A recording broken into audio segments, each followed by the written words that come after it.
Welcome, everybody. I'm joined once again by Professor Greg, and we're here to do another deck video. This one featuring my favorite villain, not really villain, misunderstood character of Darth Maul, setting up some major drains with Darth Maul and doing some damage, battling, interacting with your opponent, and being kind of disruptive in general. So, Greg, this is a fun deck.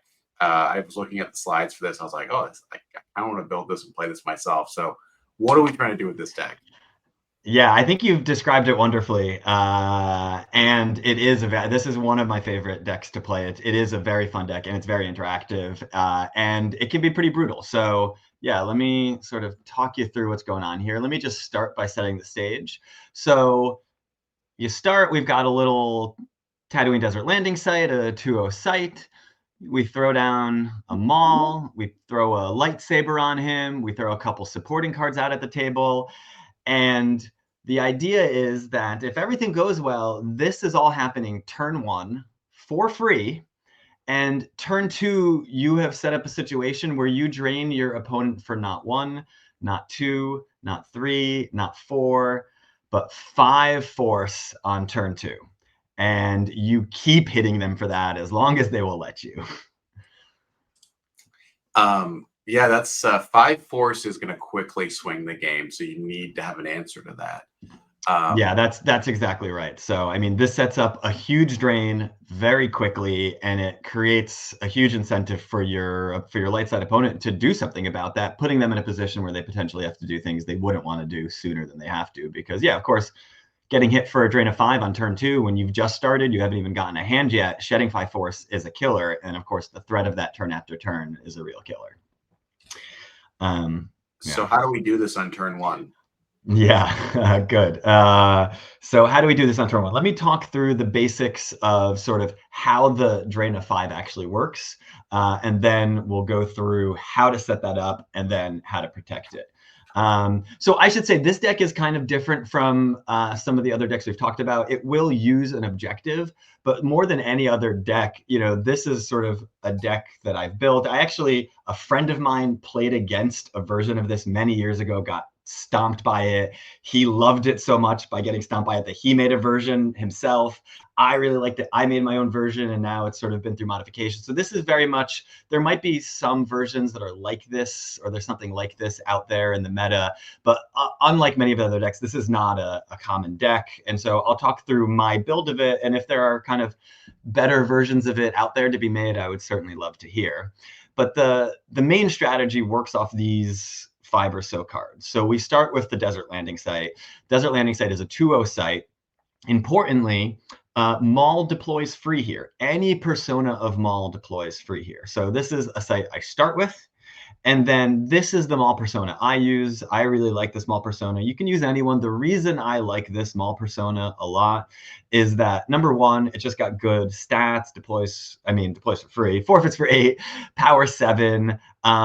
If drawn for Destiny, you can take Maul into hand to cancel and redraw that Destiny, so that's really wonderful. This Maul also cancels Blaster Deflection. Blaster Deflection is this light side card. This is a card that pretty much like every light side mains and toys deck is going to play. Many light side decks play this. This is an interrupt that protects light side characters from being targeted by weapons. Maul just cancels that. And not just when he targets, but just at the site he's at. Maul's weapon destiny draws can't be modified or canceled. He's got a little immunity attrition, less than 5, nothing too significant. But I really like this Maul. But you could, of course, use the Maul from Tatooine. You can use the Maul from Reflections 3. You can use the Maul from Coruscant. You can use any Maul persona you want. I use this one. The next step is Maul's double-bladed lightsaber. So this is the lightsaber from Reflections 3.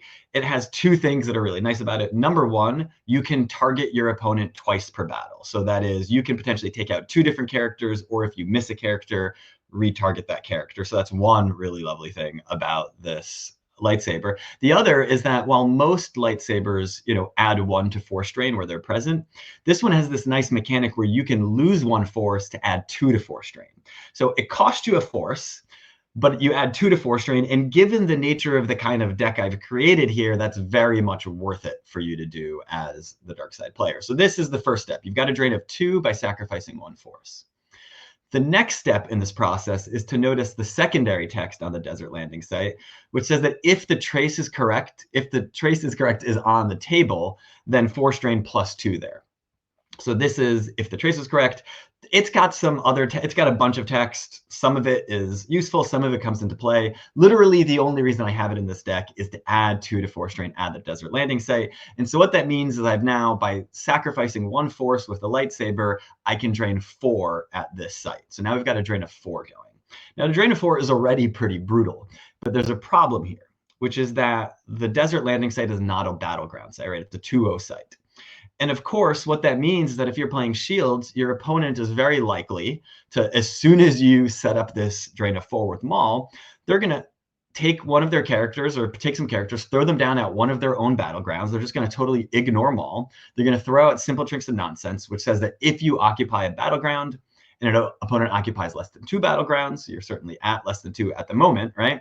Cancel opponent's force drains entirely at non-battleground locations and your force retrieval. So what this means is they're going to see this happen, this drain of 4 is threatened, they're going to go elsewhere, they're going to ignore it, they're going to throw the shield, no drain. And so this is why I have a Presence of the Force in this deck. The idea is I put the Presence of the Force on the desert landing site. It now becomes a 3-1 battleground site. So I'm generating 3 force, it gives 1 force to my opponent. It is now a battleground site, which means that with the +2 from the lightsaber and the +2 if the trace is correct, I'm now draining 5 at this site. And then you throw down a Phantom Menace, which is, this effect from Coruscant, wonderful 7 destiny. Also, when Maul is present with a Jedi, Maul's defensive value +2, which brings him up to defensive value of 8, and he's immune to attrition entirely. And so now you're sitting here, you've got Maul at this site. He is defensive value of 8. He's immune to attrition if you're up against Jedi, and he is sitting there threatening a drain of 5. And you throw in a bunch of Mauls, a few each of the lightsaber, the Phantom Menace, and the Presence of the Force. And the idea, the basic strategy of this deck is to get this out immediately as soon as possible. Hit your opponent for a drain of 5 turn through if you can, and continue to threaten that drain. And everything else in this deck is built around protecting that drain of 5 for as long as possible. So how do we get all these cards out? It feels like fetching the lightsaber, getting Maul, Presence of the Force. We're going to need some serious tutoring here. You need some things working in concert to make this work. Let me just say, at the moment, notice, nothing I've said here, this is this gimmick, so to speak, although, it's a powerful gimmick and this deck is fun. There's a lot of battling. You don't need an objective to do this, right? You can use a starting interrupt, like something like combat readiness, and just deploy a system and the desert landing site, deploy your 3 starting effects. So nothing like I've said about this so far requires any kind of objective to make this work, right? So you can do this in a number of different ways. I use an objective. I use the Senate objective as a kind of vessel to do this. And so, for those scared of Senate objectives, for those scared of political effects, there's no political effects in this deck whatsoever. The Senate objective is really just a way to get out Maul. And there are some nice things that happen at the Senate with senators that help this deck work. And so that's why I use it. But the goal of this deck is not to flip the Senate. It's not to do Senate mechanics. It's just that this I found to be a useful way to do all the things I want to do. So, I'll say something about the basics of the Senate objective for those who aren't familiar, but just note, I'm not using the Senate objective in a kind of standard way where I care about flipping. It's just a good platform to get this trick going. So the Senate objective lets you start with the Galactic Senate in another episode 1 location, which the desert landing site is. So the Galactic Senate, it's this 1-1 site. By the way, though, for those who don't know, even though it's a 1, it generates 1 force for each side, the Senate is not a battleground site, and it is never a battleground site. That is, you can put a couple Presence of the Forces on the Senate, make it a 3-3 site, it's still not a battleground site. So just keep that in mind for cards that reference whether something is or is not a battleground site. The Galactic Senate is not a battleground site. Now, I had already forgotten that. Yeah, there's a lot to remember about the Senate. There's also the text on the Senate itself. During battles here, a character's power is equal to their character's politics. So the characters you place there, right? They don't have their power. They have their politics value. The 0 side of the objective Basically says rebels and imperial leaders of ability less than 4 are politics +2. It's got some other text, some text about political effects, skip all that. One thing that's worth noting is weapon destiny draws are -6 at the Senate. So weapons are basically just a lost cause. And game text of non-Republic characters are canceled. So, characters that have very cool game text that are adding battle destinies and stuff like this, if they're not Republic characters, that game text is gone too. So no weapons, no cool game text. Characters' power is their politics value, but certain characters are politics +2. You flip the card if you have 3 senators or 2 senators with at least one of them having a blockade agenda. Again, my goal is not to flip. I'm not really interested necessarily in flipping, but flipping just happens as a result of other things I'm doing in this deck because I end up putting a couple senators out. And when you're on the 7 side, there's some interesting texts. You can use 3 Force to take 2 cards out of your opponent's hand at random and put them in their use pile, although there's a shield that stops you from doing that. One nice thing about this is that your senators are destiny +2 or +3 if the senator has an ambition agenda. And so, that comes into play if you're playing some senators. But generally, while this deck flips this objective, the goal is not to flip. Again, I'm just using it because it gets me the sites I want, and I like some of the senators' game text. So the really interesting stuff then is not the objective, it's the starting effects that I'm using. So the objective gets me out the desert landing site.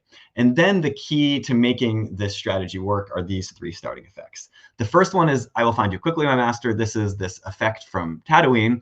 And its literal only purpose is that once per game, you can take If the Trace was Correct into hand from reserve deck. And remember, If the Trace is Correct is this really key card that adds 2 to the drain, given the text on the desert landing site. So this starting effect is literally just here to get If the Trace is Correct before your first turn, so you automatically are guaranteed to have it. Next step is this really cool effect that the PC made. It's a virtual effect. Once per turn, you can deploy Maul's lightsaber onto him from the reserve deck, right? So the first effect lets you get If the Trace is Correct. This effect lets you get Maul's lightsaber. It's got some other text about relocating Maul to a site where and putting him in front of a Jedi. I'll talk about that a little later. You can also place the effect out of play to deploy Maul's lightsaber from the lost pile. So no, I have 2 lightsabers in this deck. That means I can use this effect once to grab a lightsaber. If I have to lose Maul, I can use it one more time to grab a second lightsaber from the reserve deck. And if I lose a second Maul and manage to get a third Maul on the table, I can one more time use this effect to its last use to get a lightsaber out of the lost pile and back onto Maul. So it's great. It's once per turn and not once per game, right? You really should have both lightsabers in hands to get a 1 out of your deck, right? To have one. Yeah, that's right. I mean, ideally that 1 is not in my deck, but the nice thing about this is I can use it to get that second one. And importantly, if I need to get it out of the lost pile and just expend the card, then I can do that. The last effect is here, Crush the Rebellion. Now, there's a bunch of text here. This is literally only here for the very last bit of text, which says, may lose 1 force to cancel Clash of Sabers. Now, why in the heck do I have an effect here and whose only purpose is to cancel Clash of Sabers? So Clash of Sabers, most people know, it's this light side interrupt. A lot of light side decks use it. A lot of mains and toys decks use it. They use it because the light side is going to use it to exclude a dark side character from battle at a key moment, or they're going to hit your character and then exclude it from battle, making it go lost and kind of using it as a sorry about the mess, right? That's why it's in so many decks. What people forget is that there's a little bit of text at the bottom of that card of Clash of Sabers that says cancel Presence of the Force. And remember, Presence of the Force is this card that you absolutely need in the deck to put on the desert landing site to make it a battleground to keep that train going. So you need the Presence of the Force. Clash of Sabers cancels Presence of the Force.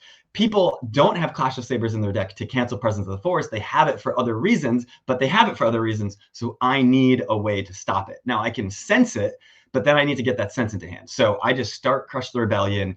I lose a force to cancel Clash of Sabers. The threat is there, and now I don't have to worry about my Presence of the Force being canceled. And so that's the idea, is all 3 of these effects are the plus getting if the trace is correct, getting the lightsaber, and protecting the Presence of the Force. So it's all of these 3 cards are about protecting that drain. It's funny because usually the starting effects are much more useful in a sort of broad sense. These are all like hyper focused on just getting Maul to a place where he can drain. So, I mean, to set up that 5 drain, you're basically using like 5 cards to get there, right? I am using quite a lot of cards to get this drain going. And so, yeah, I'm expending all of my starting effect slots, and I'm expending a lot of cards. But, you know, just keep in mind how brutal that 5 drain can be if you can get it right away, right? And so the idea is I'm willing to sacrifice quite a lot to hit the opponent hard quickly and sort of get them, you know, off their feet. Okay, so the next thing to say before I sort of talk through this in a bit more detail is force generation in this deck. So now you start the deck, start the game with the Galactic Senate and the Desert Landing Site. I have almost no other force generation in this deck. In fact, the only other site I have in this deck is the Blockade Flagship Bridge. This 2-0 site, a lot of dark side decks use this. That is, it's a Tikkes is what it's called, right? A 2-0 site that most people use something like we must accelerate our plans to pull, because we must accelerate our plans can pull the Blockade Flagship Bridge. And you want something like, I use something like 4 of these in the deck to ensure that I, get the we must accelerate plans early to get that other site out. So now notice, this is not a lot of force. If you're looking at this, this is 5 force, which is not very, or +1 for me, so a total of 6. So this is not very much. So how does this deck survive with such little force generation? First thing to note is presence of the force, right, is getting you 1 extra force. So that brings you up to a total of 7, which is still not that much, but remember, that's an extra bit of force. The other card that I use here is a Senate Hovercam. So this is an effect from Theed Palace. It deploys on the Galactic Senate.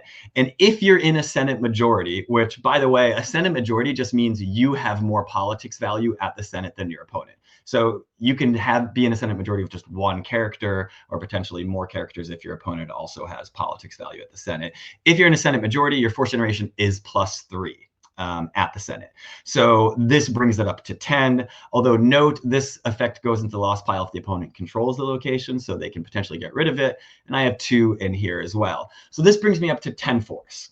10 force is not a ton of force either. Like, a lot of decks usually want to have more than that. But one thing that is worth pointing out about this, I'm generating 10 force, but I'm only giving up 2 force to my opponent. And so, while I'm not generating a ton, I'm giving my opponent almost nothing. And the differential, the 10-2 differential, so it's a kind of +8 differential for me, is the same differential that generally decks shoot for, which is a kind of 12-4 differential, that kind of +8 differential. So I've got the same differential.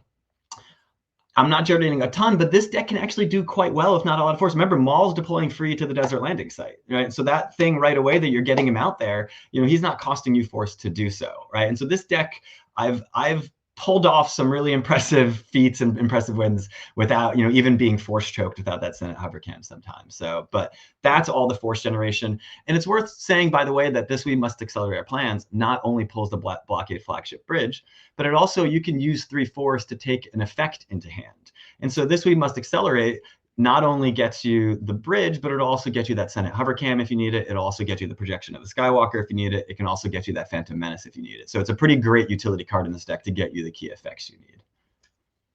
It's interesting not to start the Phantom Menace, right? I guess that's one of the slots I thought was going to be the starting effects, right? Yeah, so I guess you could start it, deploy on table, it's immune to alter, but the idea is, why don't I have it? Because I take those other 3 effects to be more key, right? I guess you could potentially think about not starting Crush and starting the Phantom Menace instead, but then the presence could get canceled, so yeah, I need to pull the Phantom Menace because I think the other 3 effects are far more important to ensure the things that they're ensuring. Okay, so we can grab the effect. I just want to see how turn 1's going to work here, because I'm kind of a doubter right now. Okay, so I'm going to talk you through a kind of ideal version of turn 1, but I should say this is not an infrequent thing to occur. And I'll talk through what happens in the non-ideal scenarios, but I should just flag, I'm going to talk through the kind of when things go well or when things are sort of working at their best. And we can sort of talk about when things don't, because the idea is to get this turn 1. You're not always going to get it turn 1, but I think getting it by turn 2 is maybe not guaranteed, but close to guaranteed. So you're really, you have a very, very high probability of getting this done quickly. So the idea is, before turn 1 starts, the first thing you want to do is use the starting effect to grab if the trace is correct. Do this before you activate any force, because you don't want this to be in your force pile. You want to make sure you can grab this immediately before it has a chance to go into your force pile. So you do that right away. That's eventually going to go down right there on the effect. Okay, now, if you're lucky, now this depends. I've got 4 Mauls in the deck, so there's a decent chance. I have the probability written down somewhere when I used to run all these numbers, right, to figure out what the probability is of drawing a certain card in my opening hand, given how many you have in the deck, blah, blah, blah. You got 4 of them in there. There's a decent chance of starting with a Maul. So if you've got your Maul, remember, he just comes out here for free right away, right? So you've got your Maul, he comes out for free. Now you can then use this other starting effect to grab Maul's lightsaber and throw it on him. Now, again, I'm going to make some assumptions here. You got lucky. You've got a presence of the Force, potentially got that Phantom Menace. I agree that this is potentially an unlikely scenario to get both the presence of the Force and the Phantom Menace, right? And of course, if you don't have those in your hand at the start of the game, you can ask yourself a question: is it still worth throwing down Maul and the lightsaber and threatening that drain of 4 on the non-battleground site if you don't have a presence of the Force? I think it's still worth it, because it still forces your opponent to put down a character somewhere else and get that shield out to get you to stop your drain. So there's a sense in which even putting him down on the non-battleground puts your opponent in a position where they have to get a character out immediately to get that shield going to stop your drain. And so I think it's definitely worth the trade-off. But also remember that We Must Accelerate Our Plans can grab one of these effects. So if you don't manage to get lucky and grab one of the have a presence of the Force in your opening hand, you still have 4 We Must Accelerates that potentially are also in one of them is potentially in your opening hand to, if you've got the presence of the Force, use it to grab the flagship bridge. But you can kind of make a choice and say, you know what, I want to get the battleground drain of 5 going. I'm not going to grab the flagship bridge this turn, and instead I'm going to use it to grab the presence. And so that's always an option as well. And so, I've given you a kind of best case scenario, but it's not a terribly unlikely, because between the 4 Mauls and the 4 We Must Accelerates and the 2 Presence of the Forces, you have a pretty decent shot of getting this going right away. How did you get Phantom Menace out? Sorry, I missed that. Is that Oh, I was just assuming. I'm just kind of talking through, like, assume I drew it into hand, right? Yeah, I guess it's not super important to get out like first turn. No. I think so if you have to make a choice, right, the more important effect to get out is the presence of the Force, right? You can start this without the Phantom Menace, right? And try to pick up the Phantom Menace in the next turn or two. I would definitely not wait to get the Phantom Menace out, right? So the presence of the Force is obviously the far more important thing to get out. If you got lucky and drew the Phantom Menace, great. I probably wouldn't expend the We Must Accelerate to grab the Phantom Menace. If I got lucky and grabbed the presence of the Force, I'd probably use the We Must Accelerate to grab the flagship bridge and get that Force generation going. Okay. And so again, this is assuming things went well and you've managed to get these out. But again, this is not unlikely. And of course, if you don't have a Maul in your opening hand, draw up and, there's a reasonably okay shot that he's in there. And I'll talk through once I get to some of the other cards in this deck, I'll say some other things about how you could potentially get that Maul if you haven't drawn him in your opening hand. But so this is the idea. If you've gotten a pretty decent draw turn 1, you can get this, you can threaten the drain of 5. And now, when I say literally, I mean literally everything else in this deck is set up to protect this drain of 5 in one way or another, right? Even if it also happens to do damage to your opponent in the process, it's really all about Maul. All about Maul is the name of the deck. That's a great name for the deck. That's gonna be the video. It's actually not, but now I think it should be. Okay, I mean, it's not actually the name of the deck until I just said it, so I've dubbed it. All right. So how do you protect this drain of 5? Number 1 is thinking about some interrupts that can do this job. So there are a number of interrupts I have in this deck that are all based around protecting Maul and clearing sites. So that is, Interrupts like Sniper and Dark Strike, right? To make characters go lost, after, during a battle, or potentially if your opponent has come down and to use it during your control phase, right? Close Call, to subtract 3 from a just drawn weapon destiny that was maybe about to hit Maul, or a just drawn battle destiny that was potentially about to break Maul's immunity to attrition. A Force Field, right, which is like that blaster deflection. It protects your Maul from being targeted by weapons. So these are all, really useful battle cards. You also have cards like Maul Strikes, or I Have You Now. Maul Strikes is an interrupt that adds a battle destiny when Maul's with the Jedi, or 2 battle destiny when he's with Quiggy. I Have You Now is an interrupt that allows you to draw an extra battle destiny when Maul's with a rebel of ability greater than 2, or 2 destinies when he's with Luke.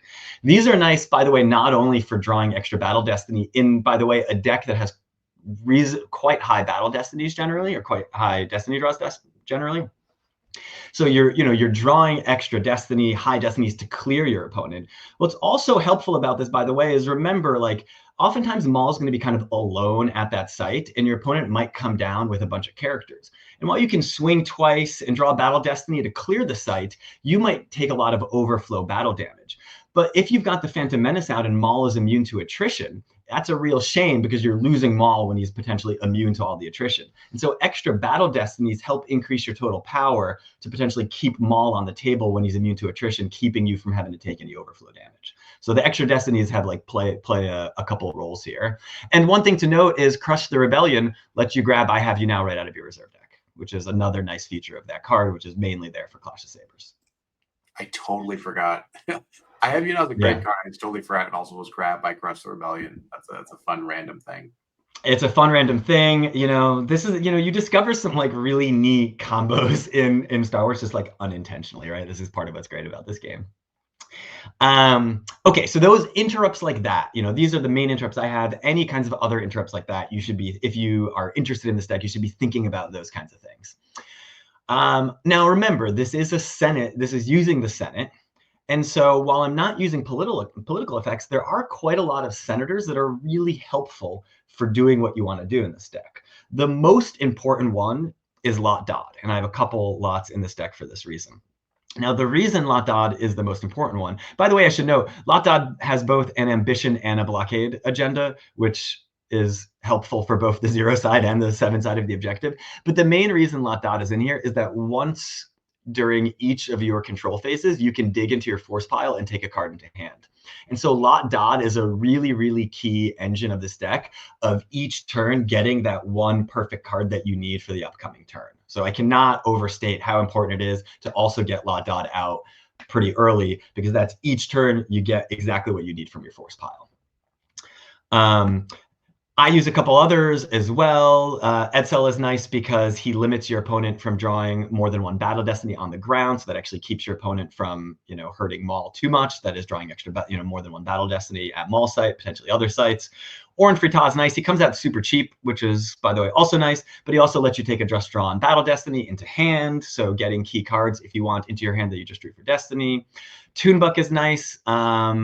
He adds 1 to attrition, total attrition in a battle for each senator or each character at the Senate with ambition agenda. And I have a few of these, so you can potentially be adding 2 or 3 or 4 to attrition, which just helps clear more characters, right? So the idea is, and there's lots of other senators. These are the main ones I use, but the idea is, other than Lott Dod, anything else that just seems to work synergistically with the strategy is why they're here.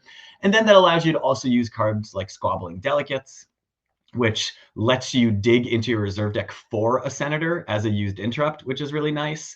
And also once per game, you can retrieve 1 force for each senator at the Galactic Senate. So that's not its main function for me, but it is certainly nice to, get a force retrieval of 2 or 3 or 4 at some point in the game. More importantly, used 5 destiny interrupt that allows me to grab those senators out of the deck. So I've got 4 of those in there. And so, I should note here, remember this turn 1 that I talked about, that, I gave you this kind of ideal turn 1. Well, remember, Maul came out for free. And if you got lucky and got that Presence of the Force and didn't have to use 3 force to grab it with the Must Accelerate, you have not used any force yet.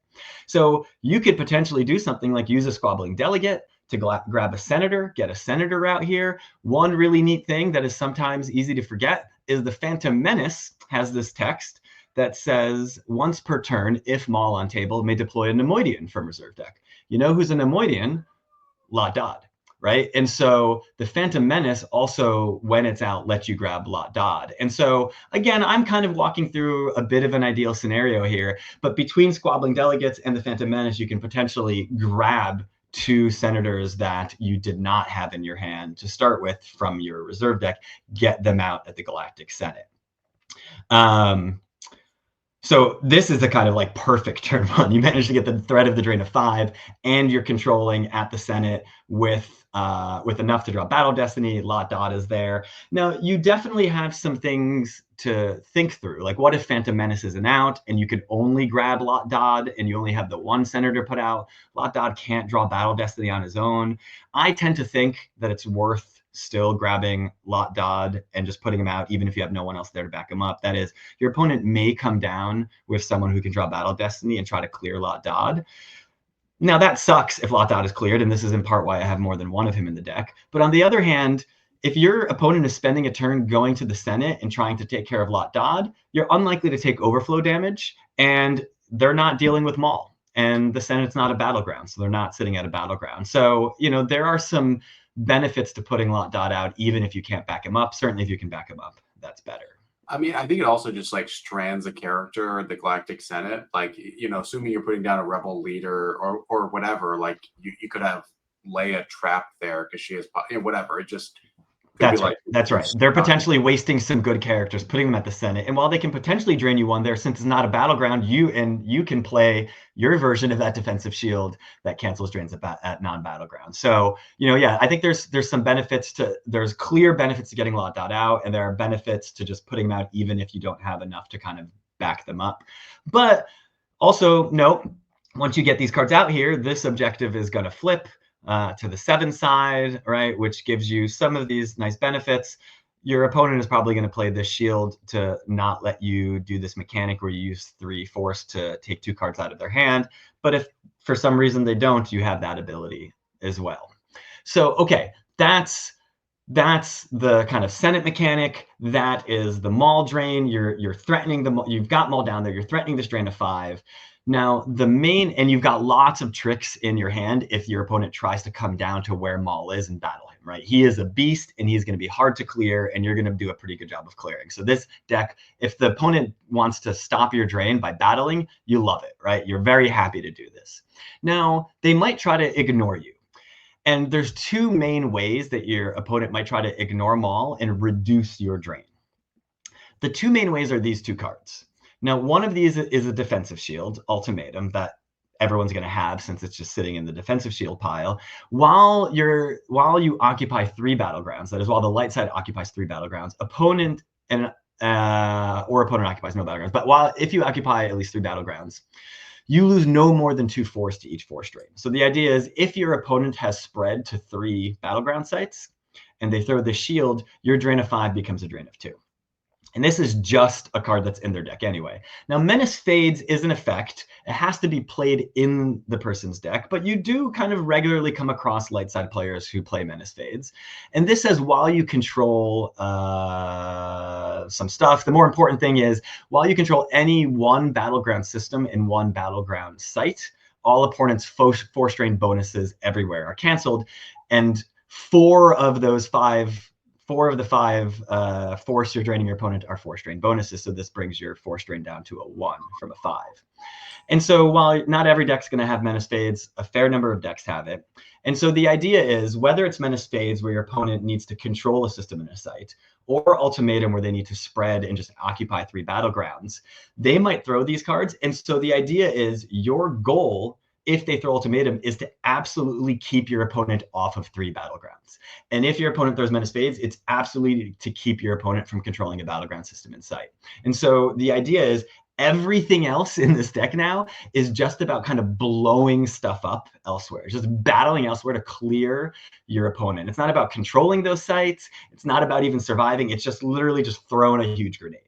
And so my ground package is really kind of built around that. I've got Vader with Lightsaber. I've got the Grand Moff Tarkin, who adds an extra battle destiny.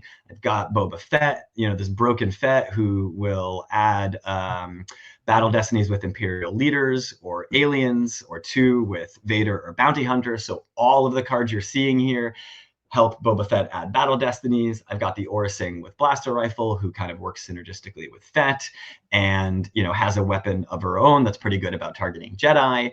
And note the Vader can also use I Have You Now to add battle destinies. And so I've got a few of each of these, and the idea is they're just coming down these combos: Tarkin and Vader, Vader and Fett, Fett and Aurra, whatever it is, these combo packages to come down and just blow up the opponent, just try to clear them. If you manage to hang on and control, great, but more importantly is clearing those sites to get rid of the defensive shield or the effect. I mean, I haven't seen this Tarkin before. This is an awesome Tarkin. Yeah, so this is a V version of Tarkin. He's nice. His destiny is +2 when drawn for battle destiny, so he draws at a 3. Draws a battle destiny if unable to otherwise, so he draws on his own. And then with Vader and Imperial Leader, right, adds 1 instead. So he's a pretty fun one. Oh, and you get to redraw Battle Destiny if it's below the number of Imperials there. So yeah, that Tarkin has some fun game text. Okay, so that's like, I don't have much of a. This is like the ground package. That's it. It's the whole thing. And remember, you can be using the Lott Dod to get a key. You've got a Vader, you want a Tarkin or a Fett, right? Lott Dod can be useful for grabbing that key extra character you need for the combo. How many Mauls are you running? I'm running 4 Mauls in this deck. Okay, so total of like 11 characters here, I guess. Yeah, I've got a few more in space that I'll show, but not very many more. It's very light on characters. The other thing to think about, by the way, or at least to not forget, is that your Maul himself is a beast, and with this effect, this has this text that says, at start of opponent's control phase, may relocate Maul to same site as a Jedi. So the idea is, if your opponent has Jedi out somewhere else and they're ignoring Maul and they're limiting Maul's drain, you can literally just, during your opponent's control phase, take Maul and fling him anywhere in the galaxy and sit him right in front of that Jedi. Now, this has a few benefits. Number 1, you block the drain that they're about to drain you at, right? 2, you're there ready to, try to clear that site and then gain control of it. Of course, this is risky because you are putting this Maul in front of their characters during their control phase before they've gotten to their deploy phase where they can come down with more deploy. So it's a risky strategy, but I think it's a really cool mechanic. I really love this mechanic that you can fling Maul about, but that there's this cost of you're doing it during your opponent's control phase. And the idea is that hopefully you have enough interrupts in your hand to sort of survive that battle. And even if you don't, you're going to clear much of that site, and you've got 4 Mauls in this deck. So you lose a Maul, you clear a site, you throw down, the next turn you throw down another Maul right back at the desert landing site for free. So you don't mind losing a Maul in this deck.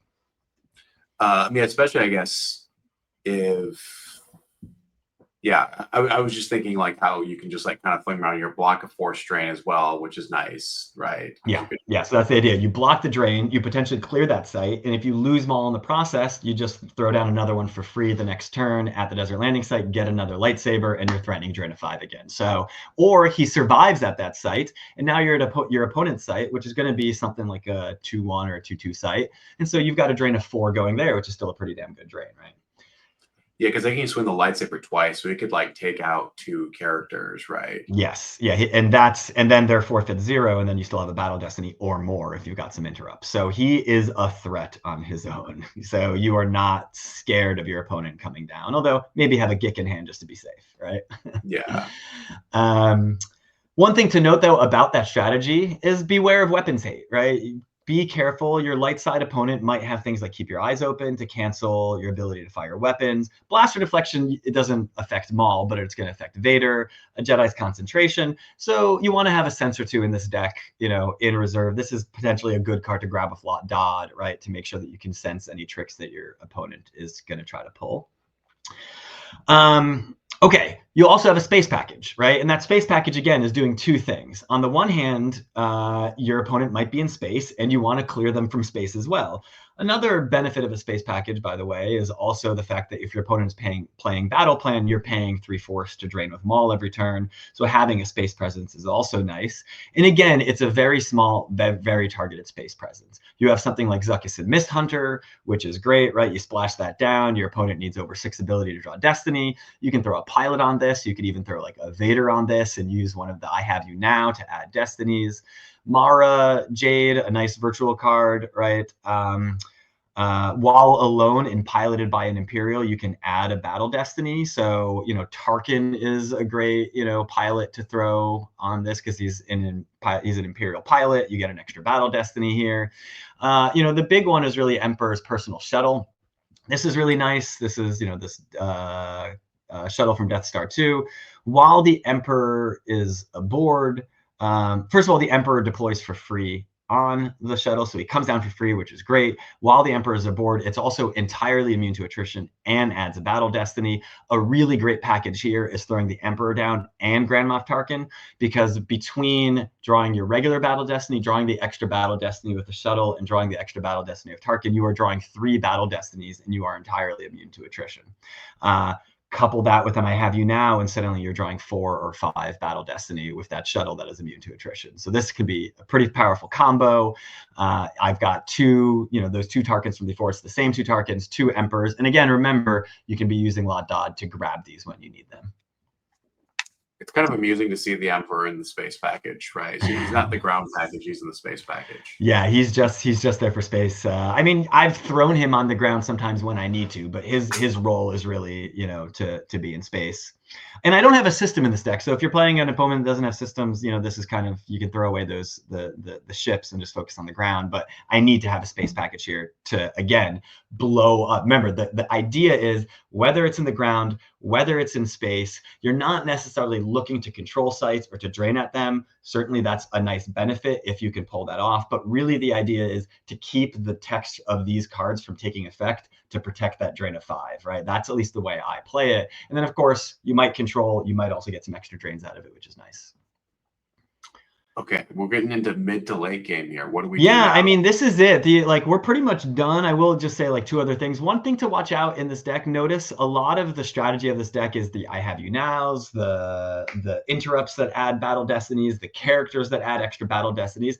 Watch out for destiny limiters, right? Both of these are virtual cards, so if you're not playing virtual cards, this might not be an issue, although, you know, I'm trying to think of how virtual card heavy my deck is. But you know, there's Rebel Leadership, which basically just plays like the Imperial Command, right? The PC made a sort of equivalent version, which can limit your ability to draw more than 1 battle destiny. And I don't like Sand is a similar, it's an effect that has a mechanic that works twice per game, that limits the number of destinies you can draw to 1. So you just got to watch out for these. There's not really much to do about I don't like Sand. You just have to kind of survive that, and there's definitely enough tricks in this deck to survive that. Rebel Leadership is a good card to sense. It's also, by the way, a good card to grab with the allegations of corruption. So that is, if your opponent plays Rebel Leadership, get it out of that deck so that you're not facing it later in the game. But just be cognizant of that your strategy, especially in space with the Emperor shuttle, because that thing is only sitting at like 4 power or something like that, without the extra battle destiny. So that is pretty weak without the extra battle destiny. So you got to watch out for those in space more than you do on the ground, where you have a lot of other tricks going on. And, you know, I don't really have a late game strategy here. I will just note that one of the nice things about this deck is that there are so many tricks in this deck that there are a lot of shields that your opponent is going to want to play against you, and you could potentially shield bust your opponent and use that to your advantage, right? So your opponent's going to start with a tragedy has occurred. They are going to throw down battle plan to make you use 3-Force to drain with Maul to make sure there's a cost. They're going to need to throw this shield to block the text of the Senate objective. They're going to throw this, right, to limit your drain. They potentially might throw this early in the game, right, if you don't have the presence of the Force out. They want to throw this if you're using Squabbling, once they see Squabbling Delegates, to make you pay to retrieve.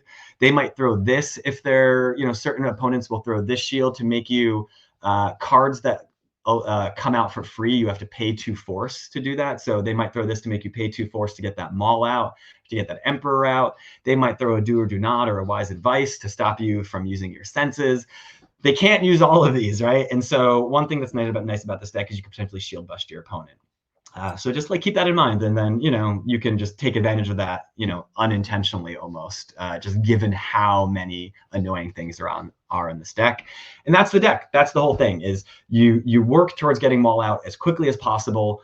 One thing I forgot to mention earlier is if you don't start with a Maul, right? I said you can take up cards, but if you do have a Lott Dod in your hand, or you have that Squabbling Delegates to pull a Lott Dod, you can get Lott Dod out and then draw up other cards, and then hopefully you get a Maul. But if not, your next control phase, you can potentially grab that Maul out of your force pile with Lott Dod. So just keep that in mind as well. But that's the idea. Get that drain going as quickly as possible. Everything else is about protecting that drain and blowing up your opponent's ability to limit that drain. And that is the deck.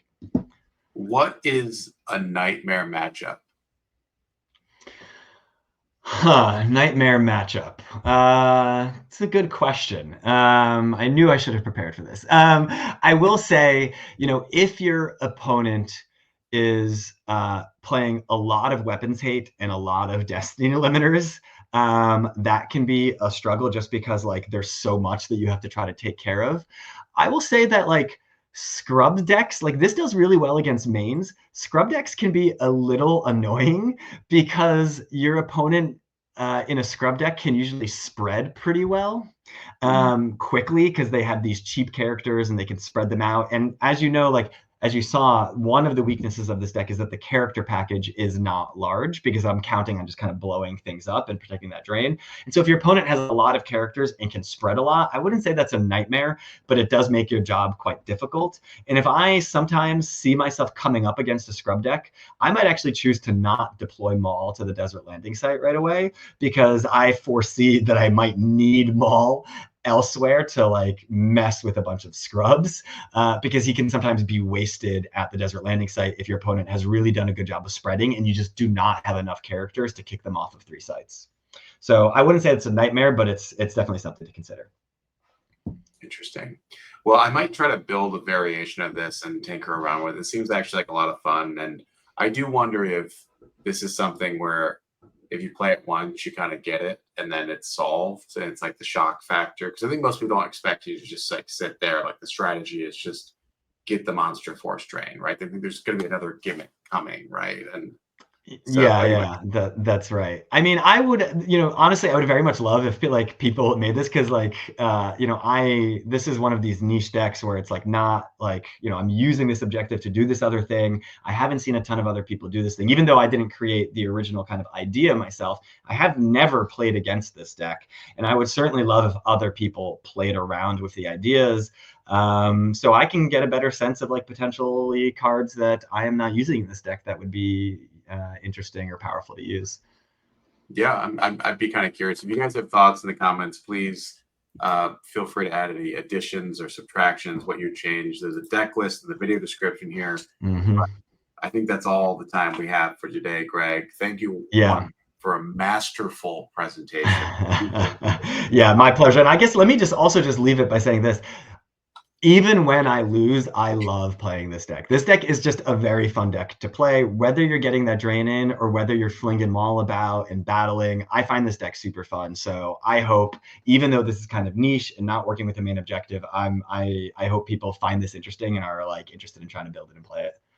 I mean, I think that's my favorite kind of deck, is something that's interesting, right? Because it's easy, just oh, I'm doing ISB ops. I'm okay, that's not really interesting. That's what I play a lot of. It's just it's just straightforward, right? So, all right. Well, thanks for hanging out, everybody. Like, subscribe, all that good stuff, and we'll catch you guys later.